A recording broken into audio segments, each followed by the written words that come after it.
Welcome to the Epidemiology and Prevention of Vaccine Preventable Diseases webinar series. I'm Ray Strickus, a medical officer in the Immunization Services Division of the National Center for Immunization and Respiratory Diseases, or NCIRD, at the Centers for Disease Control and Prevention, or the CDC. I'm the moderator for today's session. To participate in today's program, all you'll need is an internet connection.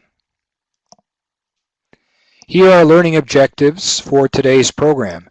At the conclusion of the session, you, the participant, will be able to describe the different forms of immunity, describe the different types of vaccines.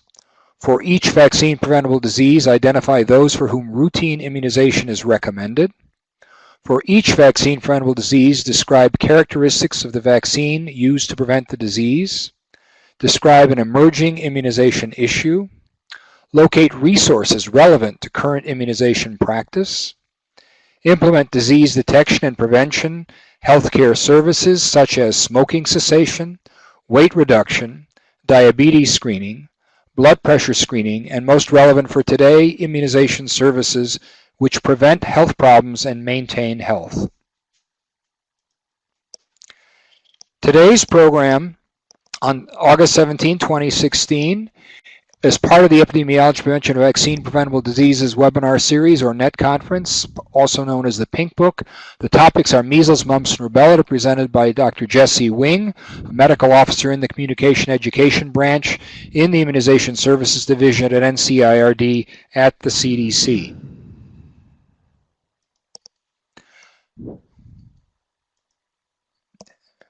Excuse the slide jumping.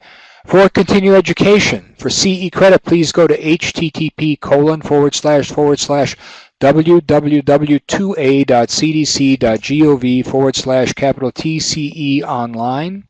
For the live course today, CE credit will expire September 19th of 2016. For the Enduring Archive course recorded later, CE credit will expire June 1, 2018. When obtaining continuing education, you will be required to provide a verification code. Please watch and listen for the verification code during the course. Verification codes will not be given outside of this presentation. I've mentioned today's agenda. I wish to disclose that CDC, our planners, and our presenters wish to disclose they have no financial interests or other relationships with the manufacturers of commercial products, suppliers of commercial services, or commercial supporters. Presentations will not include any discussion of the unlabeled use of a product or a product under investigational use, with the exception of some mentions of measles, mumps, rubella vaccine use, as Dr. Wing will relate during the course of the program. Also, CDC does not accept any commercial support. A list of resources for measles, mumps, rubella will be available at our website at cdc.gov/ed/pinkbook/pb11.asp. If you have a question, please enter your question into the question and answer or QA pod you'll see on your screen during the program. Let me now turn the session over to Dr.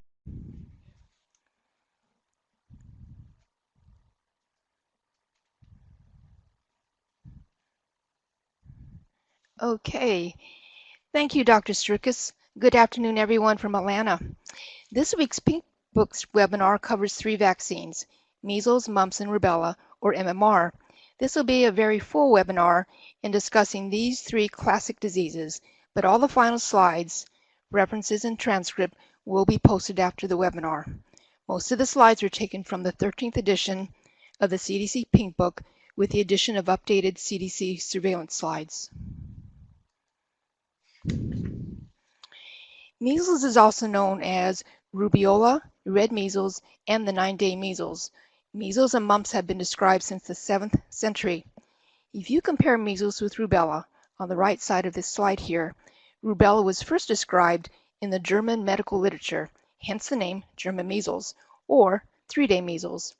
Mumps has been called epidemic parotitis since it was observed in large outbreaks in World War I soldiers, and it affects the parotid glands in the jaws. In today's webinar, I will follow the material in the Pink Book chapters 13, 15, and 20, and I'll briefly describe the clinical features of the disease, the epidemiology, the licensed vaccines, and the ACIP recommendations for their use in the United States. So let's start with measles. Measles is considered the most contagious vaccine-preventable disease, or VPD, that we deal with because of the high secondary attack rates of more than 90%. This means that a person with measles will infect almost every susceptible person with whom they have contact. The infectious agent is a paramyxovirus that usually infects the nasopharynx. The nasopharynx, or the area of the upper throat behind the nose, is the primary site of infection. The incubation period, or the time from exposure until signs and symptoms of the disease appear, is typically 10 to 12 days. The prodrome, or the appearance of early symptoms that indicate the onset of disease, is 2 to 4 days. You can also hear people talk about the classic 3 C's of measles: cough, coryza, or the inflammation and congestion of mucous membranes in the nose, and conjunctivitis, or the inflammation of the inner surface of the eyelids. Sometimes it's called pink eye. In addition, sometimes Koplik spots can be found in the mouth. These are bluish-white lesions with reddish rims on the buccal mucosa, or what has been described as looking like white grains of rice on the inside of the cheeks. This includes a stepwise increase in fever, which can be quite high at 103 to 104 degrees Fahrenheit.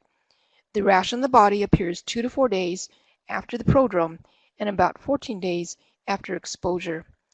It is classically described as a maculopapular rash with small bumps that become confluent, or they run together.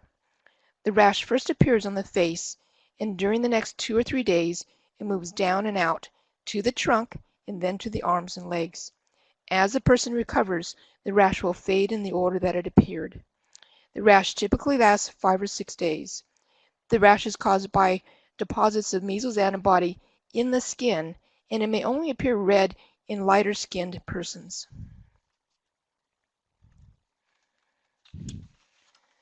So in this picture, you can see a picture of a child with measles. You can see the maculopapular rash, and his eyelashes and nose also appear crusted, which suggests conjunctivitis and coryza, and his lips look parched, which likely indicates fever. We don't see this in the U.S. too often, but measles is a leading cause of blindness among children in low-income countries because of the combination of measles and vitamin A deficiency that can damage the eyes. In the inset, you can see a picture of Koplik spots in the oral mucosa. These spots, if you can find them in the mouth, are considered pathognomonic for measles. In other words, if you see these spots, it's highly likely the diagnosis is measles. These are the complications that are often associated with measles in the U.S. Diarrhea is the most common, followed by otitis media or middle ear infections and pneumonia. Encephalitis or inflammation of the brain and seizures are fairly uncommon, and death occurs in about 0.2% of reported cases in the U.S., which is about 2 deaths per 1,000 reported cases. The youngest and the oldest patients with measles tend to have complications. In one study, nearly 10% of those less than 5 and those over 20 with measles got pneumonia, and nearly 25% of these two groups were hospitalized. Measles is the most deadly of all childhood rash fever illnesses, and there were approximately 122,000 deaths worldwide in 2012 from measles. Now let's move on to mumps, which is also caused by a paramyxovirus. It's about as contagious as flu and rubella, but not as contagious as measles or varicella. The primary site of infection is the nasopharynx and lymph nodes in that area. It can then spread to the meninges, or the membranes that cover the brain and spinal cord. The incubation period ranges from 12 to 25 days. Mumps can infect several glands in the body, but parotitis, or the inflammation of the parotid or salivary glands, is what we most often think of. The prodrome is nonspecific, with complaints of myalgia or muscle aches, anorexia or loss of appetite, malaise or generalized discomfort, headache, and low-grade fever. Parotitis does not occur with all cases of mumps, but it does occur in anywhere from 9 to 94% of cases, and usually appears within 16 to 18 days after exposure. In fact, before a vaccine was available, between 15 and 27% of persons who were infected with mumps had no symptoms at all. And here are some pictures of typical mumps where we can see the asymmetry in the jawline. The parotid glands are enlarged in these three pictures.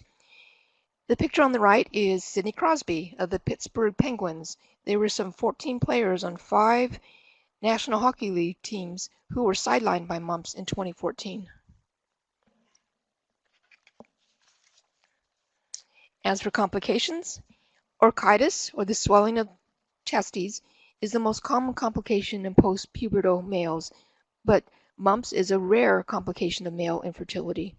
In the pre-vaccine era, inflammation of the pancreas was an infrequent occurrence and sometimes occurred even without swelling of the parotid glands. Unilateral deafness occurred in 1 out of 20,000 cases, but severe hearing loss on both sides was rare.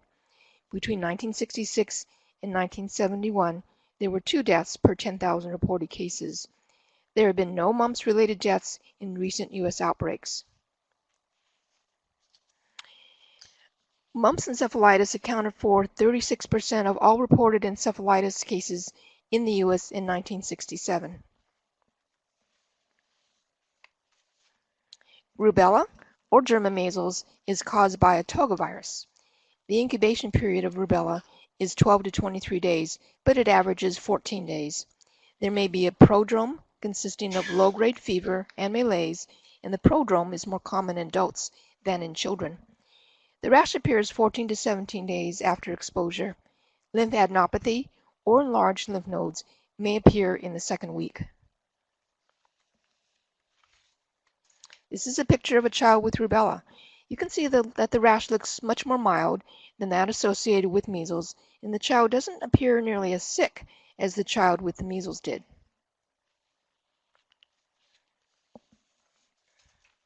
As for complications, they're not common with rubella, but they generally occur more often in adults than in children.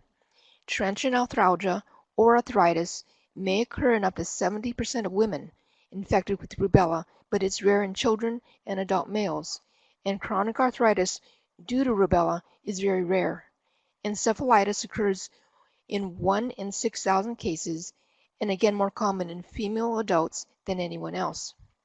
The most common hemorrhagic manifestation is thrombocytopenic purpura, which is bleeding into the skin with petechiae, or red and purple spots, and bruising in the skin. These symptoms are more common in children than adults and occur in about 1 in 3,000 cases. The other complications, orchitis, neuritis, or the inflammation of nerves, and progressive panencephalitis, or the inflammation of the brain that results in mental and motor functions, are rare complications. No deaths have been reported in recent outbreaks here in the U.S. Now, the real public health significance of rubella is not the disease itself or its complications, it's the congenital infection.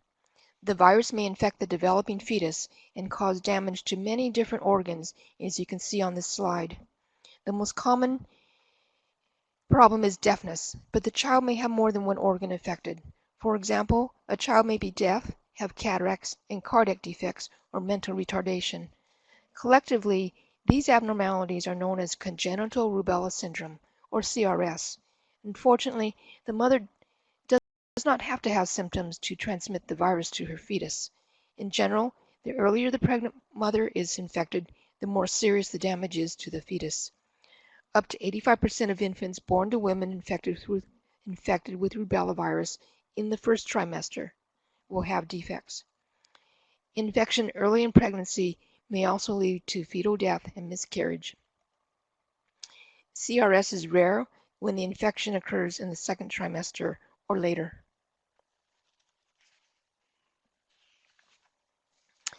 So this is a picture of a child with congenital rubella syndrome. You can see that the child has cataracts and likely has other sequelae from the infection in utero.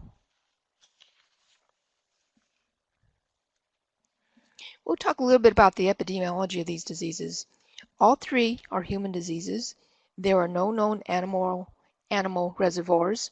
The primary mode of transmission is person to person by the respiratory route. Airborne transmission of measles from aerosolized droplets can occur in a closed space, such as a waiting room or an exam room, for up to 2 hours after a person with measles leaves that space. Mumps can also be transmitted by direct contact with respiratory droplets or saliva. The incidence of all three is highest in late winter and spring. Communicability, or the time when most transmission occurs, varies slightly, as you can see on this slide, but is within a few days before and after rash onset for measles and rubella, and several days before and after parotitis for mumps.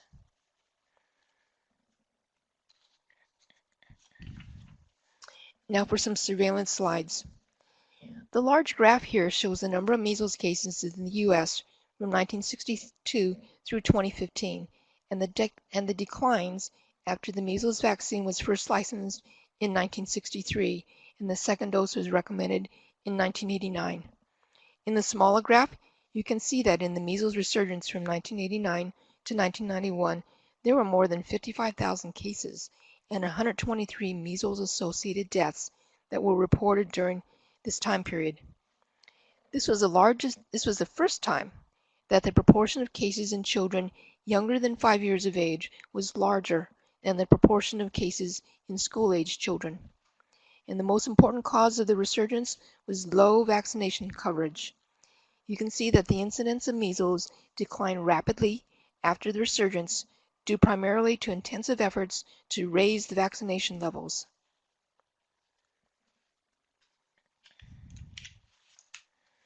On this slide, you can see the number of reported measles cases by year from 2010 through July 22, 2016.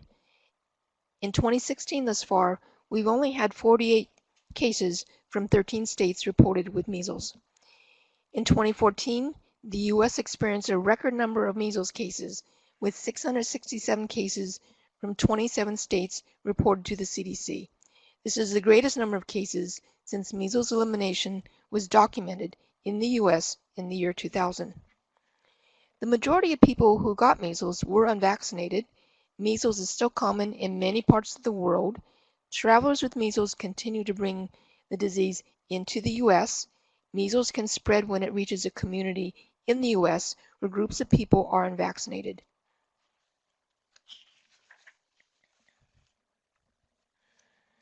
This slide shows the estimated economic burden of measles cases in the U.S. from 2004 to 2011. In 2011, the U.S. spent over $5 million on 107 cases in 16 outbreaks across the U.S., which includes the cost for local outbreak response, hospitalization, and other disease interventions. In another 2004 study, the National 2-Dose MMR Vaccination Program was found to be highly cost beneficial that results in substantial cost savings.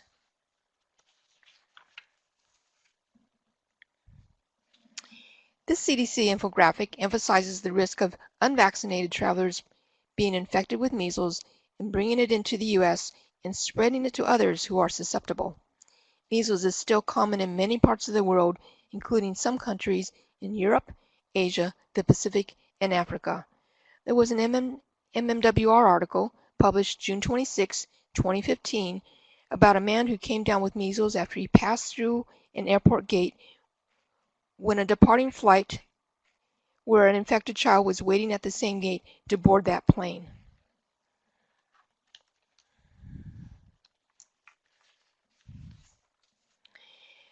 As a healthcare provider, you need to be sure measles is on your radar. Be sure that all of your patients are immune to measles, as well as mumps and rubella. And if you see someone with a febrile rash, especially if they have any of the classic 3 Cs, or cough, coryza, and or conjunctivitis, think measles until you can rule it out.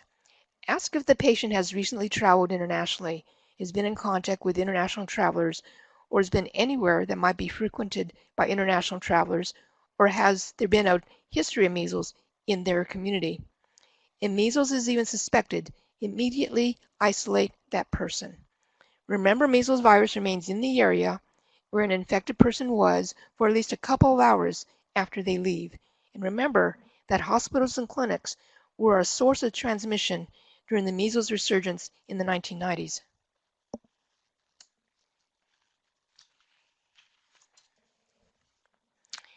Moving on to mumps, this graphic shows the number of mumps cases in the U.S. from 1983 through June 6, 2016. You can see the steady decline in cases after 2 doses of MMR vaccine was recommended in 1989 for school-aged children to improve the measles control.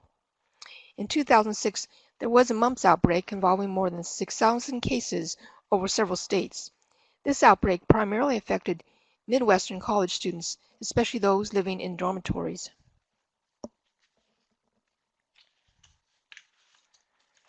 On this slide, you can see the number of reported cases by year from 2010 through July 22, 2016. Schools and college settings have been the predominant locations for these outbreaks, and even the National Hockey League was affected. These are typically settings where you have groups of people with prolonged close contact, which facilitates transmission of this virus. And in 2014, some 14 players on 5 NHL or National Hockey League teams were sidelined by mumps. In 2016, 52% of the mumps cases were among those 18 to 25 years old, and 85% of all the mumps cases in 2016 were over 18 years old.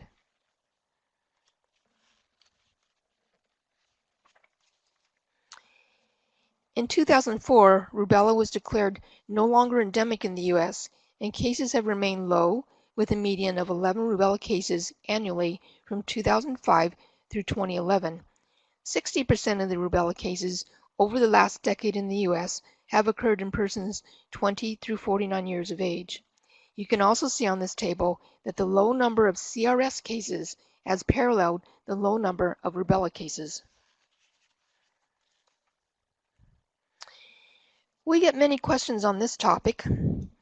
I know the text on this slide is small, but I wanted you to see a comparison of what is considered acceptable evidence of immunity for measles, mumps, and rubella for the general population, and then the 3 risk groups: the college and post-high school students, healthcare personnel, and international travelers.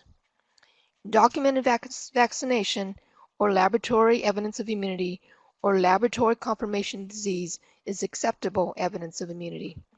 Birth before 1957 is presumptive evidence of immunity except for rubella in women of childbearing age who could become pregnant. Even a few women born in 1956 who are 60 years of age now bear children, so we still need to be concerned about their rubella immunity. I have included the full reference for this table at the end of the slides. Now let's look at the vaccines that protect against measles, mumps, and rubella and the recommendations for their use. There is no single antigen measles, mumps, or rubella vaccine licensed in the U.S. MMR is the combined live vaccine that contains all 3 attenuated viral antigens. As long as there are no medical contraindications, MMR can be used in anyone 12 months of age and older, and in certain cases as young as 6 months of age, which I'll discuss in a few minutes. The viruses in the vaccine are weakened, so they will not cause disease in a person with a competent immune system, but they do induce a protective immune response in most vaccinated persons. You can see that vaccine efficacy varies somewhat between the vaccine components, and as you know, there is no vaccine that is 100% effective. Vaccine-induced antibody titers are lower than following natural disease, but vaccine-induced immunity appears to be lifelong and probably long-term in most persons. MMR and MMRV are supplied in single-dose vials and should only be administered subcutaneously.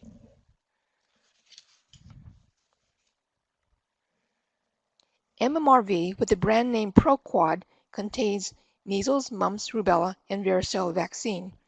The measles, mumps, and rubella components are the same as in the MMR vaccine, but the varicella component contains 7 or 8 times more varicella vaccine virus than the individual varicella vaccine.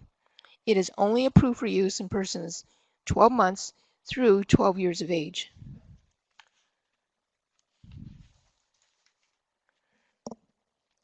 The first dose of MMR is routinely recommended for children between 12 and 15 months of age.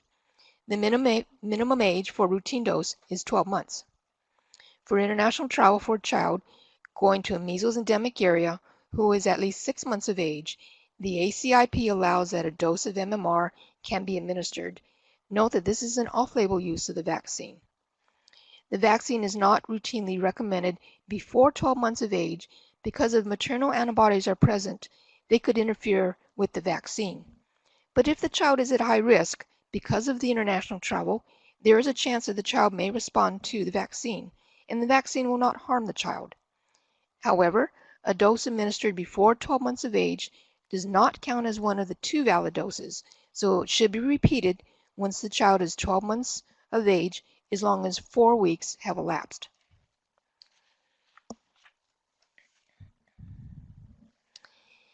The second dose is routinely recommended at 4 to 6 years of age, but it's considered valid as long as it's given 4 weeks after the first dose. If international travel is planned with a child older than 12 months of age, the second MMR dose should be given as long as 4 weeks have elapsed since the first dose.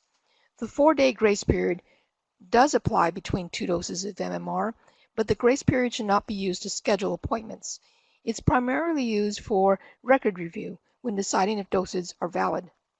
Of course, if you have a school law that requires a dose on or after the 4th birthday, then another dose should be administered. The second dose is not really a booster dose, although it could boost the antibody titer in those who responded to the first dose. The main reason for the second dose is to produce immunity in persons who did not respond to the first dose. People who received 2 doses of MMR vaccine as children are considered to be protected for life and do not need booster doses.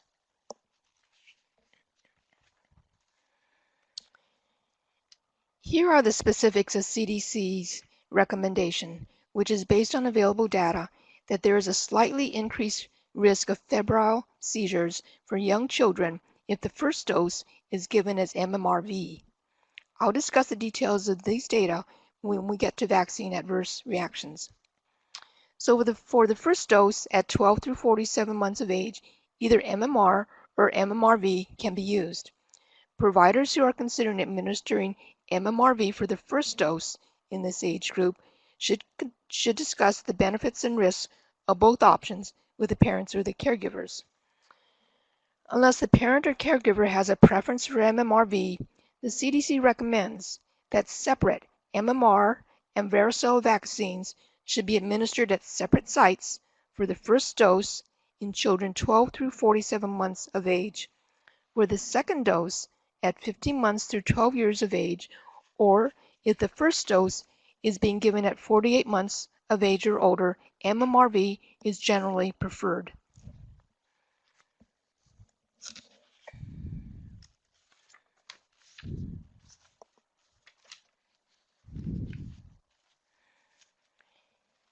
As I mentioned previously, 2 doses of MMR can be separated by a minimum of 4 weeks. 2 doses of varicella vaccine must be separated by at least 3 months in children younger than 13 years of age, so 2 doses of MMRV should be separated by at least 3 months. Also, if varicella is the first dose and MMRV is the second dose, then they need to be separated by at least 3 months.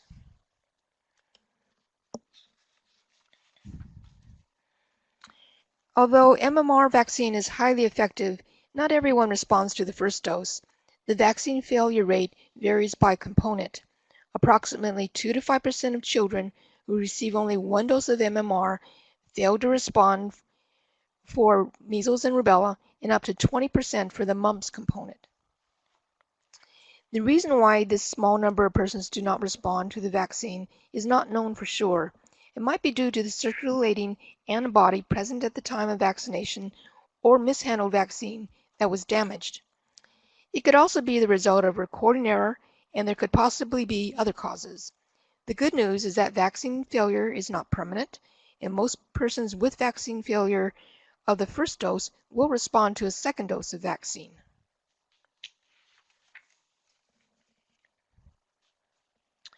So moving on to the schedules, this is a copy of the 2016 ACIP recommended childhood adolescent immunization schedule with measles, mumps, rubella row outlined in the red box.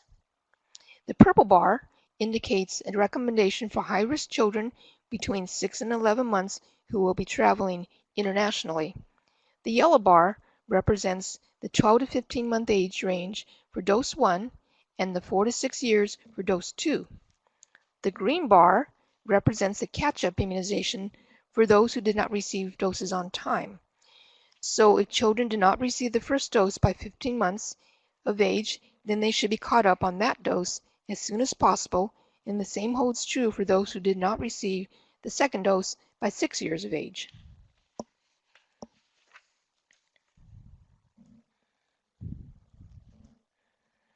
Adults born in 1957 or later need 1 dose or more of MMR unless they have other evidence of immunity. If they are at high risk for exposure, which includes college and post-high school students, any person working in a medical facility, and international travelers, they need 2 doses, separated by at least 28 days. As I mentioned earlier, adults born before 1957 are generally presumed to be immune to measles, mumps, and rubella, unless they are of childbearing age and could become pregnant.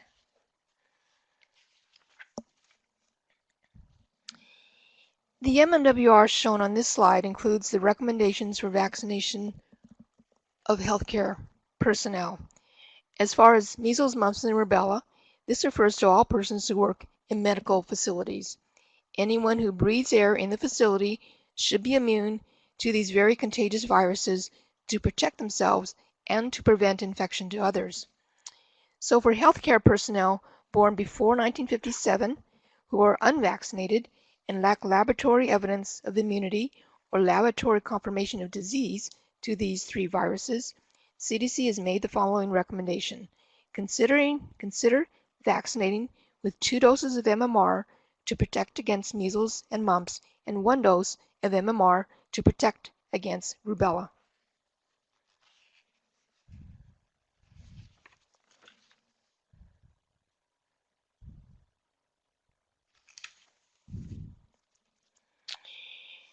Evidence of MMR immunity for healthcare personnel born in 1957 or after.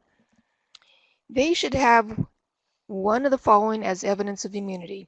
Documented vaccination with 2 doses of live measles and mumps containing vaccines, preferably MMR, and 1 dose of live rubella containing vaccine, preferably MMR, or laboratory evidence of immunity or laboratory confirmation of disease.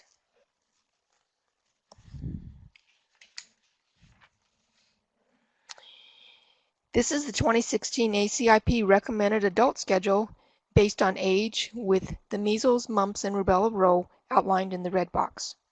The yellow bar represents the recommended ages for vaccination of all adults born in 1957 or after with 1 or 2 doses. And the white space means there is no routine MMR recommendation for persons born before 1957.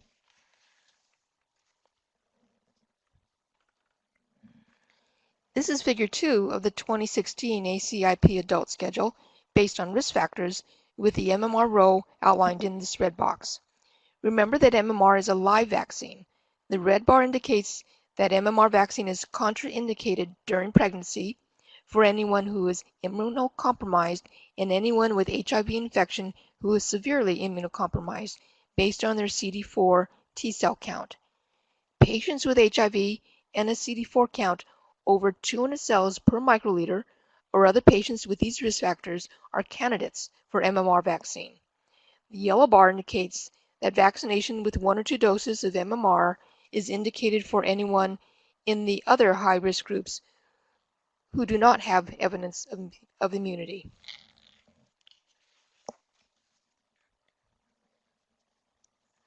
We get many questions about serologic testing post-vaccination. If they already have documentation of any of the following, then there is no need to do serologic testing. Documentation of appropriate vaccination, or laboratory evidence of immunity, or laboratory confirmation of disease. They are considered immune. Post-vaccination serologic testing to verify immune response is not recommended, and documented age-appropriate vaccination trumps serologic testing.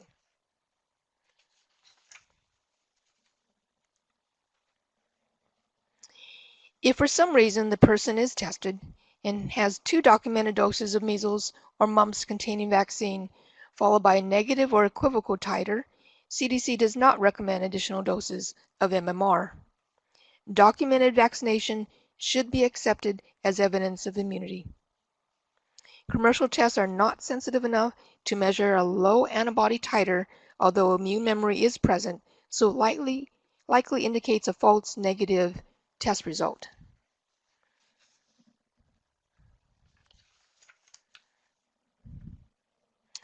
If a person who has 1 dose of rubella-containing vaccine and the titer is negative or equivocal, CDC does not recommend additional doses of MMR unless the woman is of childbearing age.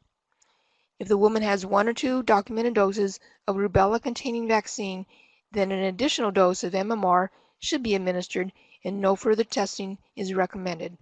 So the maximum number of rubella doses that a woman of childbearing age with a negative or equivocal titer should receive is 3 doses.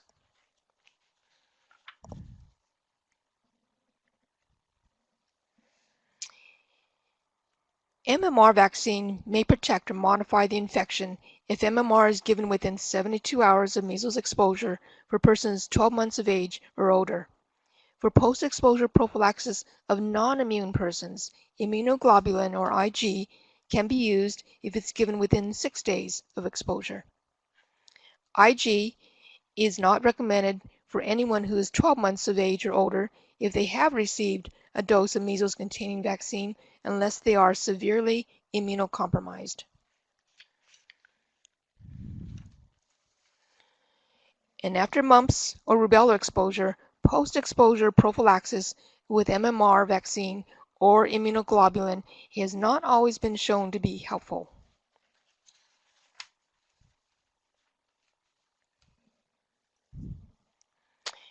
For contraindications precautions, MMR, which includes MMRV, is contraindicated if someone has a history of severe anaphylactic type reaction to neomycin or any component in the vaccine. This does not include eggs, but it does include gelatin. MMR should not be administered during pregnancy, and I'll talk a little bit more about this later. Immunosuppression is generally a contraindication to live virus vaccine, but I'll talk about some exceptions on a later slide. If someone has a moderate or severe acute illness, they should not be vaccinated until their condition improves. Receipt of an antibody-containing blood product could interfere with the immune response to this vaccine. The length of time to allow for these antibodies to clear the person's system before vaccination depends on the concentration and the quantity of the product. There is a table of recommended intervals between antibody-containing products and measles-containing vaccines on page 824 of Appendix A in the CDC Pink Book, and this table is also published in the ACIP General Recommendations on Immunization. A personal or family history of seizures for any reason is a precaution for MMRV, and I'll discuss this a little bit more later.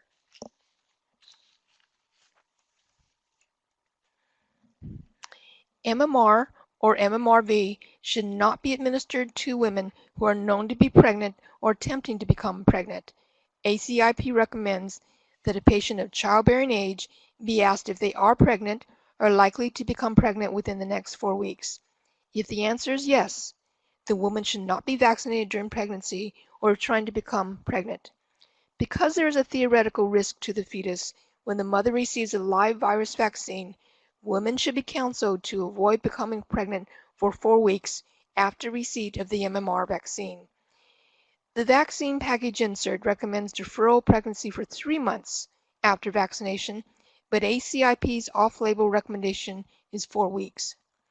If the vaccine is inadvertently administered to a pregnant woman or pregnancy occurs within 28 days of vaccination, she should be counseled about the theoretical risk to the fetus. There have been no reports of vaccine-related harm to the fetus because of inadvertent vaccination during pregnancy, so MMR vaccination during pregnancy should not be considered an indication for termination of pregnancy.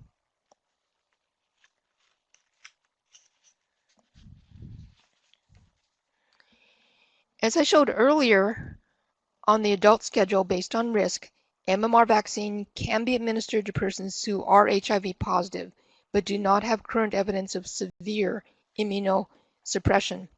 Revaccination is recommended for persons with a perinatal HIV infection if they were vaccinated before effective antiretroviral therapy or ART. Once effective ART has been established with the patient, 2 appropriately spaced doses of MMR should be administered. Pre-vaccination HIV testing is not recommended before vaccination, and MMRV should not be used for persons who are HIV positive. If vaccination is indicated, only use MMR vaccine.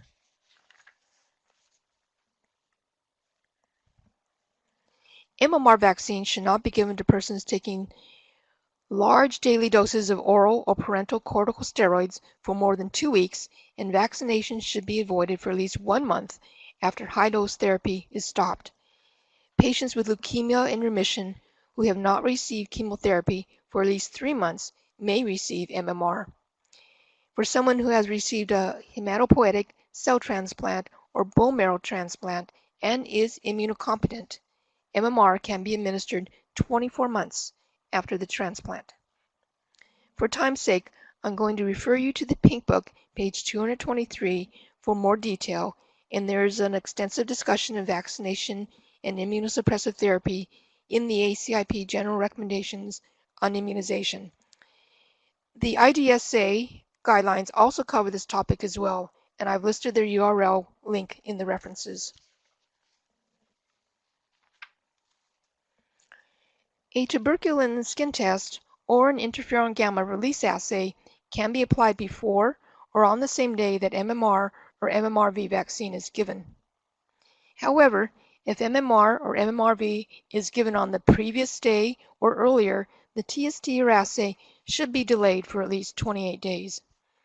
Live measles-containing vaccine given prior to the application of a TST or assay can reduce the reactivity of the test because of mild suppression of the immune system.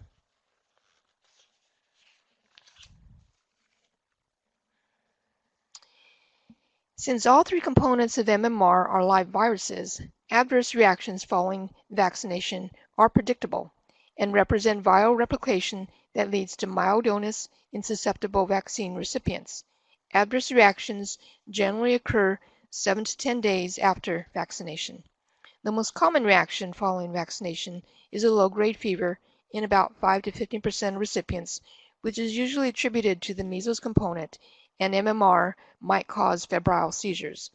The risk is approximately 1 case for every 3,000 to 4,000 doses of MMR vaccine administered. The rate is almost twice that for MMRV. A rash occurs in about 5% of recipients and lasts a day or 2, is usually attributed to the measles component, but it may also be caused by the Rubella vaccine virus.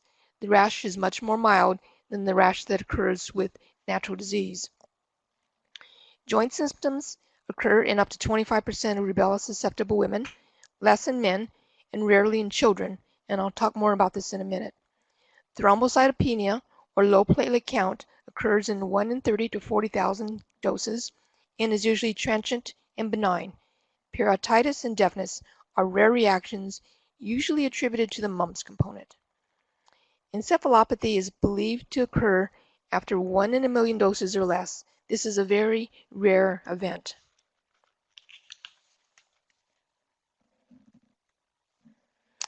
Adverse reactions following MMRV are similar to MMR. However, compared to vaccination with MMR and varicella vaccines at the same visit, MMRV vaccination is associated with a higher risk for fever and febrile seizures 5 through 12 days after the first dose among children 12 through 23 months of age. Fever of 102 degrees or higher within 42 days was reported in 22% of the MMRV recipients, compared to 15% of those who received separate injections. The increased risk of fever following MMRV also results in an increased risk of febrile seizures.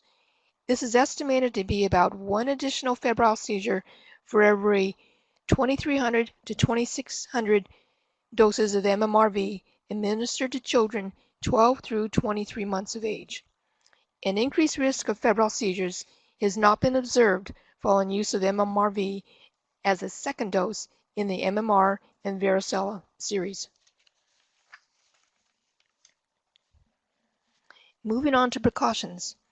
Studies suggest that children who have a personal or family history of febrile seizures or a family history of epilepsy are at increased risk for febrile seizures compared with children who do not have such histories.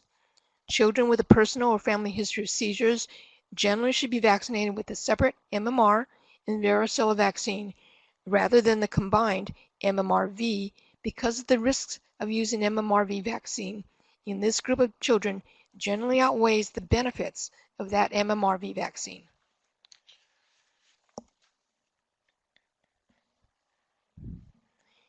Joint symptoms occur in up to 25% of rubella-susceptible women, less in men, and rarely in children. The most common joint symptoms reported after rubella or MMR vaccination are joint pain and frank arthritis like joint swelling and redness, which occur in about 10% of vaccine recipients compared to 70% of women after rubella disease. Symptoms usually occur between 1 to 3 weeks after vaccination and last between 1 day and 3 weeks and rarely reoccur. There have been some reports of persistent pain or chronic arthritis in women who have received rubella vaccine. However, several large studies have not found an association between chronic joint symptoms and rubella vaccination. Almost everyone becomes immune to rubella after the first dose, so that in the instances where a second or third dose is administered, only the small number of women who fail to respond to the first dose would be at risk for joint symptoms.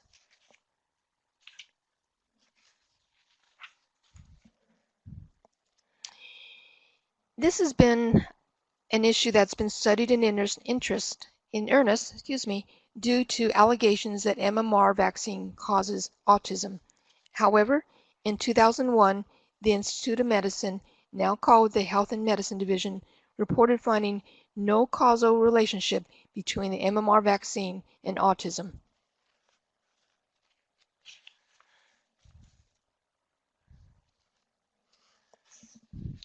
MMR vaccine can be stored with other refrigerated vaccines or in the freezer. The diluent can be refrigerated or stored at room temperature, but it should never be frozen. It is a live vaccine, so it should be protected from light by keeping it in the original packaging until ready to administer. Once it is reconstituted, the vaccine should be used as soon as possible. Store the reconstituted vaccine in the vaccine vial in a dark space in the refrigerator and discard it if it's not used within 8 hours. You should not draw reconstituted vaccine into a syringe until you're ready to administer it.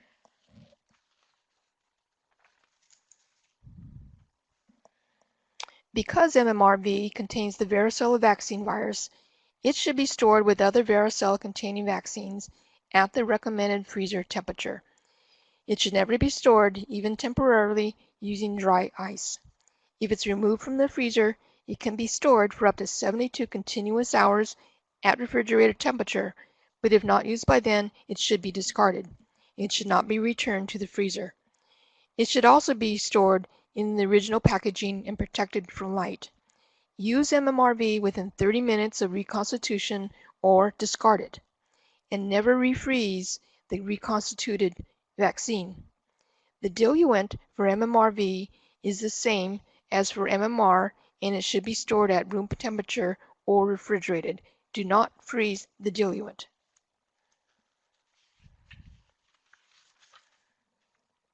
I'd like to acknowledge my colleagues at the CDC for their help in this presentation.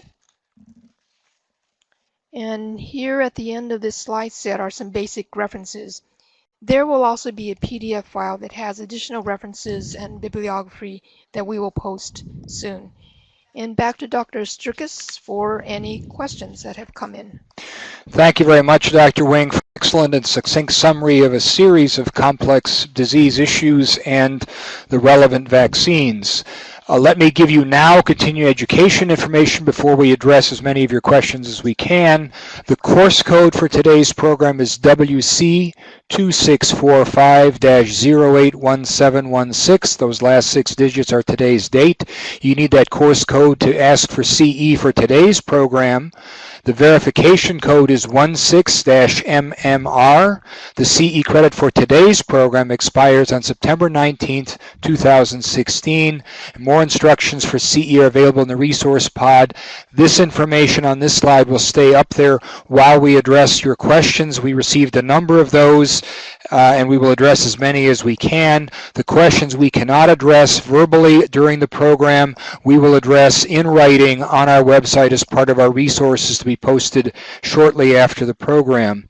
So Dr. Wing, a question we commonly get is, well, if measles has been eliminated from the United States, why do people still get the disease who live here? That's a good question, Dr. Strikas. In the year 2000, we were documented to not have sustained transmission of measles, which is the definition of elimination of measles in a country. And what we have seen is that measles is so contagious, and we have found that if we do not maintain that high herd immunity with high vaccination rates with MMR, then that virus, if it is introduced into a community, it will find those susceptible persons who have not been vaccinated.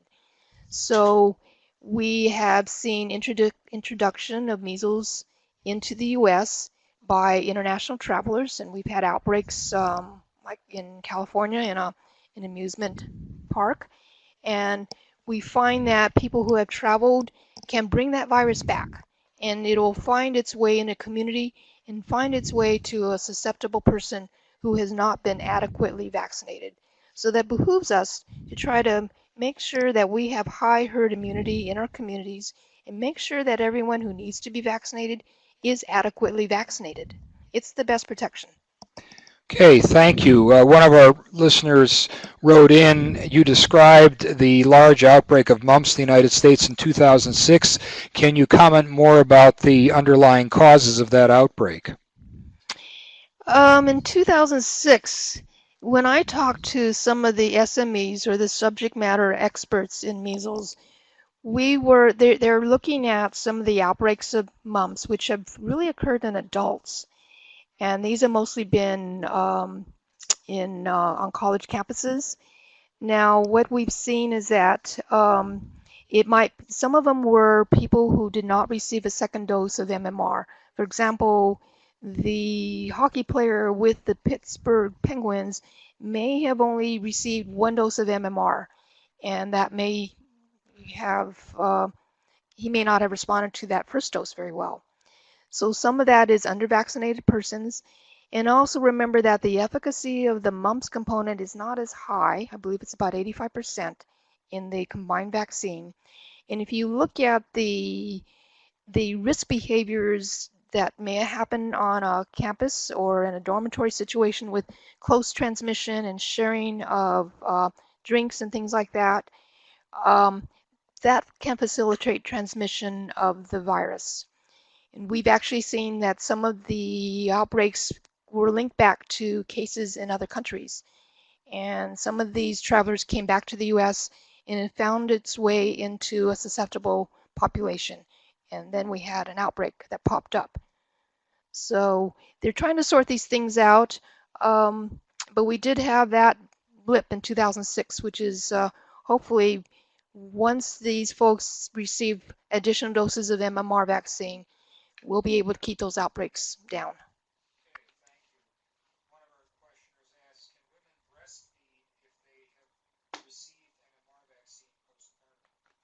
Yes, there is no problem with breastfeeding after MMR vaccination, and it is probably depending on the mom and the cohort and whether or not she had natural disease or if she had MMR. If she receives the MMR vaccine later after her pregnancy, she can breastfeed. There's no problem for the child.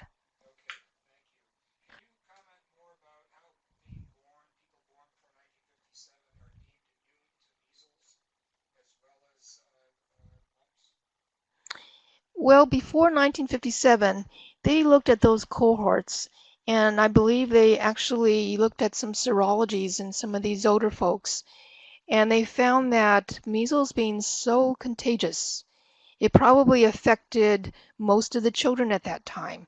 So the cutoff was 1957, and it's thought that people born before that age probably were exposed to measles. And because it is so contagious, most everyone was exposed or actually had the measles disease, and they should be protected immunologically.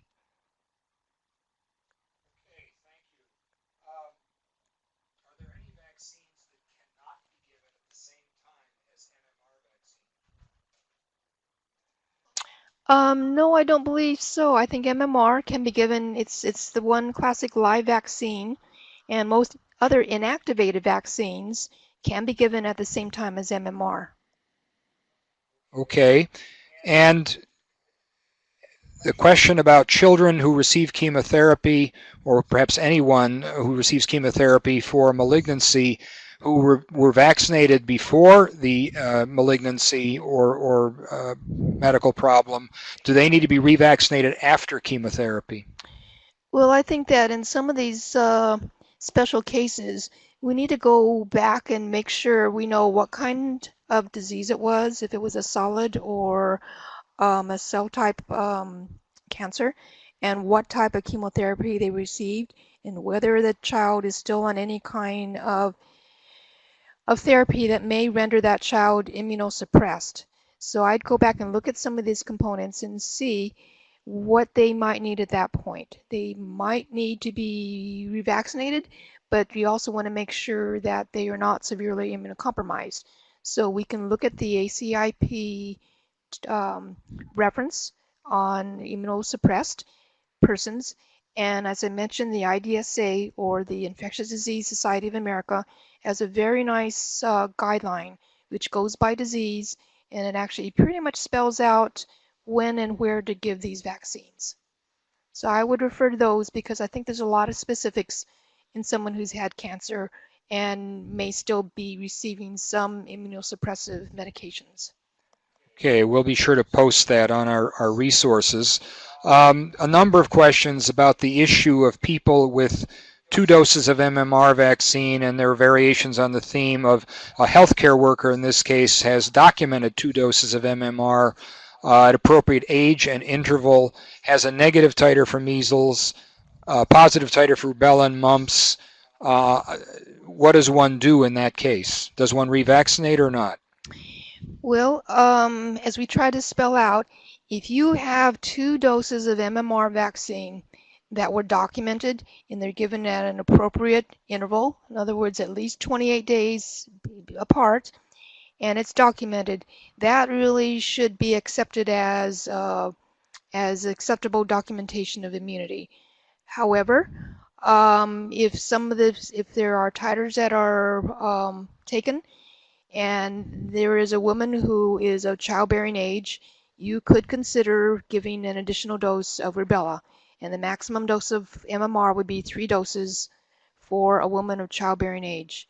Now, I would refer you back to that table about general population and the 3 specific risk groups, being college students and those who are working in a healthcare facility and those who are international travelers. Sometimes there are places, such as colleges, who really do want to have another dose of MMR given. So that local policy may out-trump what we say in the ACIP recommendations. But to reiterate, 2 doses of documented valid vaccine given within 28 days should be accepted as adequate vaccination for a person. So if I understand you correctly, the only time CDC recommends or ACIP recommends revaccination with a third dose is in a woman of childbearing age who's had 2 doses of MMR, but for some reason had a titer to test for rubella antibody. The titer is negative. One would, in that case, give a third dose, but CDC and ACIP don't recommend a third dose for any other population of people who've had 2 doses of MMR appropriately given and documented. Is that correct? That's my understanding. Okay, great. Thank you. Does the 4-day grace period that we use to think about allowing for some variation for minimum intervals or minimum age apply to the second dose of MMR that could be given at 28 days after the first dose? And can you use the 4-day grace period if the dose is given 3 or 4 days before the first birthday? Before the first birthday, I'm sorry, I'm not quite sure I understand that. No, if a child receives the first dose of MMR 2 or 3 or 4 days before the first birthday, is that count? Does a 4-day grace period count in that circumstance? As long as you have the 28-day, we would prefer that it starts at 12 months, but as long as you have that 28-day interval between dose 1 and dose 2, and going back, you can clip it back to minus 4 days. However, for the best and robust antibody response in that child, we would recommend that it at least be 28 days, if you can do that. Okay, thank you. A person writes in that some of their clients ask if they can obtain the separate component vaccines of MMR no longer available in the U.S., which they purchase abroad. Could they give those to their children and have those counted as acceptable doses for immunity in the U.S.? Well, as I mentioned, the only vaccine that we have licensed in the U.S. is MMR and MMRV, and we don't have the single antigen vaccines for any of these licensed in the U.S. If they are available other places, that's something that we actually don't get involved with at the federal level, and I do not know who makes these, if it's the same manufacturer or not, and that may be something that the local health authorities may want to comment on, and whether or not they will accept that as policy and for their students or their employees.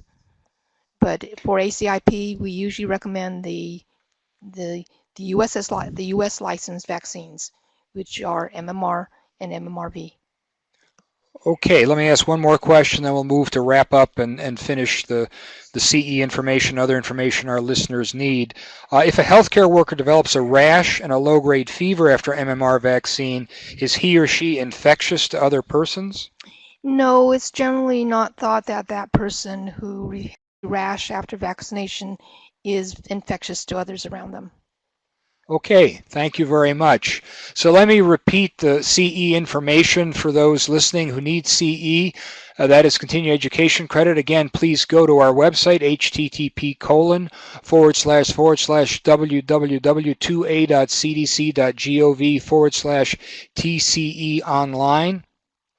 Search for the live event course number at that website, which is WC2645-081716. Again, the last 6 digits are today's date. The CE credit for today's program expires September 19th of 2016. For the Enduring Archive course, the course number is WD as in David 2645-081716. CE credit expires June 1 of 2018. And again, the verification code you need for either of those courses that you register for CE is 16-MMR. For help with the online CE system, which is easy to use, but sometimes you may have a problem, and between 8 a.m. and 4 p.m. Eastern Time, you may call 1-800-41-TRAIN or email us at ce@cdc.gov for assistance.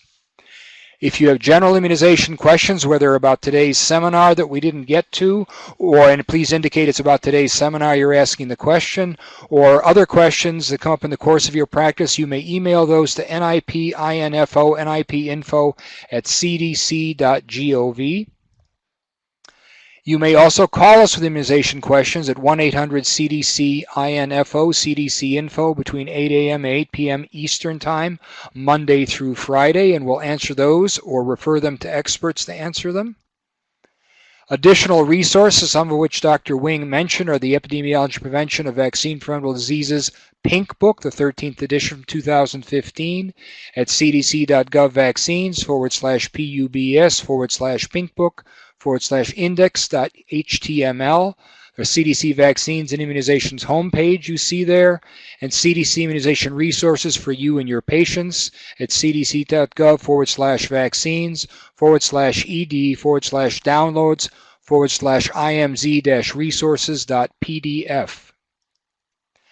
We will post additional resources as well as the slides from today's program in PDF format. Let me thank Dr. Wing again for the excellent presentation. Thank you from Atlanta. We look forward to visiting with you next week for another topic from the Pink Book. Good day.